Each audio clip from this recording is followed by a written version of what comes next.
Hello, everybody. Welcome to another edition of the Live Ones. It is Tuesday, April 26, 2022. Ladies and gentlemen, we knew it was coming, but man, was it ever a sight to behold anyway. The Brooklyn Nets, the super team that Kevin Durant put together with the express purpose of winning a ring with Durant as the number one after all the tumult of the season, Kyrie Irving not being able to play the majority of their games, James Harden getting disgruntled at the fact and wanting out of town, Ben Simmons coming in on the trade with the Sixers and then making it abundantly clear he'd rather sit on his ass and play Call of Duty than do the job he's ostensibly making $40 million a year to do. Durant's injury, limping into the postseason via the play-in tournament, getting the worst possible draw in round one. They have been unceremoniously swept out of the postseason by the Boston Celtics.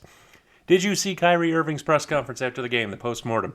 Every reporter in the room is just trying to get him to acknowledge the role he played in this debacle of a season, wasting another year of a team that was custom-built to win an NBA title. And as James Harden acknowledged in an interview around the time of the trade, his decision being a contributing factor to Harden demanding the trade.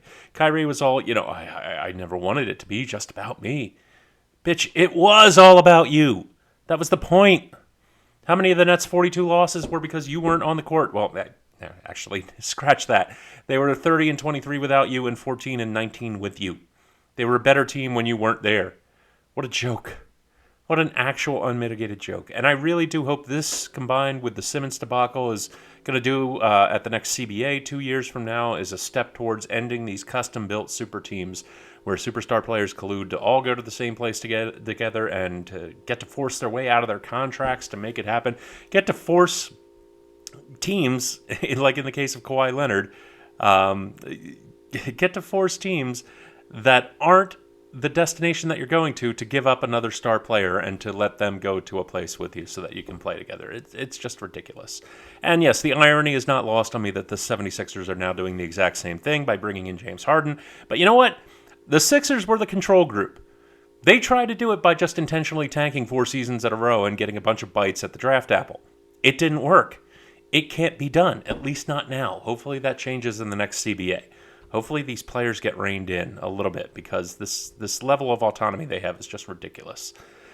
NHL news. I know we haven't talked about it in a while, and I told you why. The playoffs have basically been set as of 2 weeks ago, particularly in the East. Everyone was just shuffling the deck chairs around for seeding. But we only have 4 days left of the regular season, and then the Stanley Cup playoffs start May 2nd. In the West, we have some playoff bubble scenarios at the bottom of the bracket taking place today. The Dallas Stars clinch a playoff berth if they defeat the Vegas Golden Knights in regulation. Vegas needs to earn at least a point in order to stay in the playoff race. What a fall from grace they've had this season, man. Almost as bad as Anaheim's. If the Stars win in any fashion, the Kings secure a playoff berth and would face the Edmonton Oilers in the opening round of the playoffs. The Oilers can clinch the number 2 seed in the Pacific Division with any type of win over the Penguins. Meanwhile, the Nashville Predators are looking to lock up the 7 seed with either a win over the Flames in regulation tonight or a Vegas loss. Essentially, if Dallas wins tonight, the West playoff picture is set and the last 3 days of the season become largely meaningless for everybody. So yeah, we've got one hockey game worth watching tonight, and it's actually the first one in a couple of weeks. We had another winning day yesterday. We would have had a clean sweep, but we just missed the Raptors team total under by 1 point. That's the way it goes sometimes. Let's keep the positive momentum going. We've got more NBA and more MLB to go over. Let's get to it. And we're going to start in the East with the Heat and the Hawks. Hey, Atlanta won a game. All right, yeah, they got it out of their systems. Now they're going back to Miami, and this is where they get taken out behind the proverbial barn and shot. The Miami Heat got a wake-up call at the end of Game 3 and dominated Game 4 in Atlanta. The last thing the Heat want to do now is give the Hawks, some kind of hope and have to go back to Atlanta for Game 6. The Hawks shot 40% from the floor and 35% from 3 in Sunday's loss. They struggled even more from the free throw line, making just 55%. If you're going to draw fouls as much as the Hawks do, you've got to take advantage of them. DeAndre Hunter led the Hawks with 24 points in the loss, and Trae Young struggled with 9 points on 3 of 11 shooting over 36 minutes. Guys, this just isn't the Trae Young that we saw in last year's playoff where they made that great run to the Eastern Conference Final. This is just not a team that's rising to the occasion as the series goes on. Clint Capella and Bogdan Bogdanovic are both questionable. Just everything you could want working against the Hawks is working against the Hawks going into Game 5. The game's in Miami. The Hawks are absolute dog shit on the road, as we know. They can't make this line high enough. It's Heat -7 right now. I feel like that's a gift. Just go ahead and grab that. Any Jimmy Butler team playing in an elimination game is going to go for the throat. They are going to absolutely slaughter the Hawks tonight. Out west to the Suns and the Pelicans. One of the more surprising first-round series so far in the NBA playoffs. The number 1 overall seed Suns and the play-in number 9 seed Pelicans tied up at 2 games apiece as the series goes back to Phoenix. Unquestionably, the series turned when Devin Booker was lost for the series with a hamstring injury.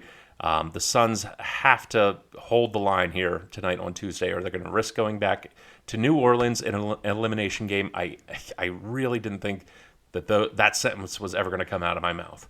Apart from Booker going down, the major disparity that's keeping the Pelicans in this series is free throws. Phoenix, thus far in the series, is being outshot at the free throw line by a whopping 119-81 margin. It was 42-15 in Game 4. That's insane. You can see the hard physical defense New Orleans is playing. The Suns, I don't know, did they have too much of a cakewalk coming into this series? I mean, they had the number 1 seed locked up with about 10 games left to play. Did they let themselves get a little soft? They seem like way too tentative, making drives to the rim. They're almost afraid to draw contact in case the whistle goes against them. Consensus seems to be that after Monty Williams publicly excoriated the refs for the free-throw disparity, the calls are going to be a little more lenient and the free-throw shooting cut down, hence the total being as low as it is at 214.5. I don't buy it. Pelicans are going to continue playing balls out and trying to press forward with their momentum. Hey, they've got absolutely nothing to lose, right? House money and all. Every single game of this series so far has gone into the 220s or the 230s, and I think there's no reason to suspect it's going to be cut down by that much tonight. Give me the over, 214 points. Over to baseball, and we're going to start with the Brewers and the Pirates. Oh, boy, this Brewers team is as one-dimensional as it comes, isn't it?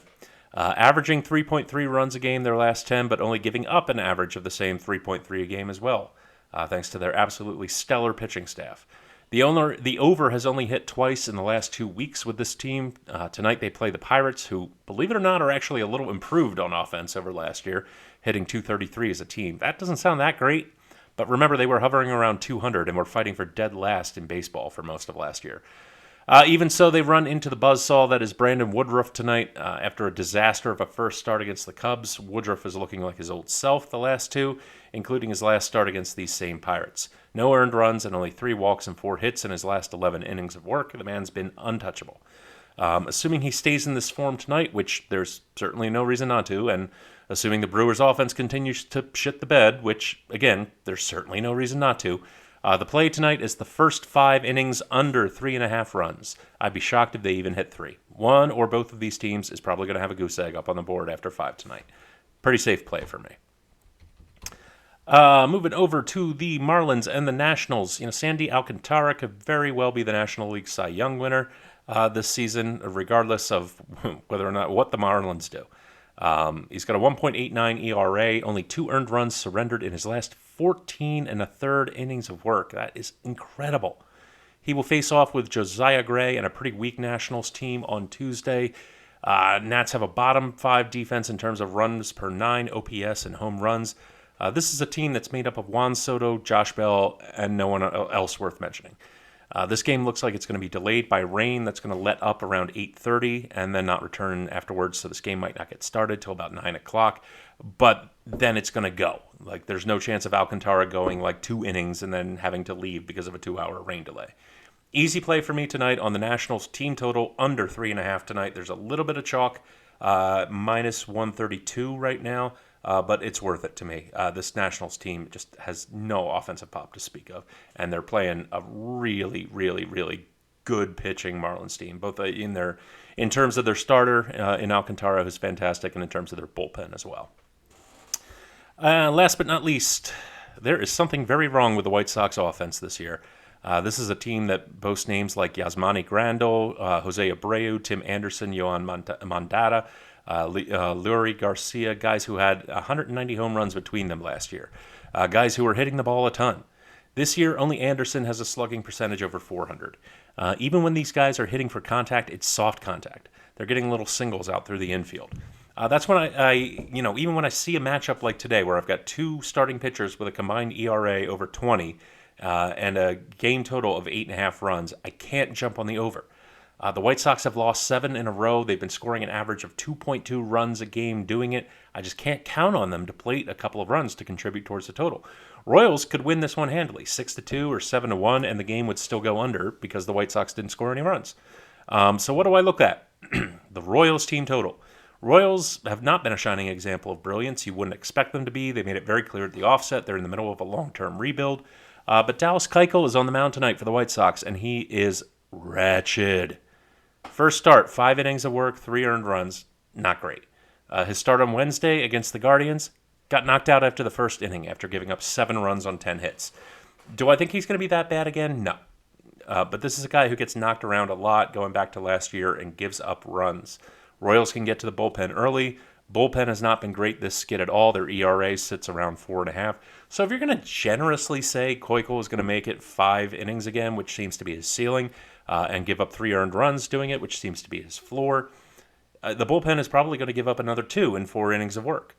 So the Royals are almost certainly going to be able to get over this team total of 3.5. I'm jumping on it. That is my 5th and final play for the night. Everyone bet safe, stay safe.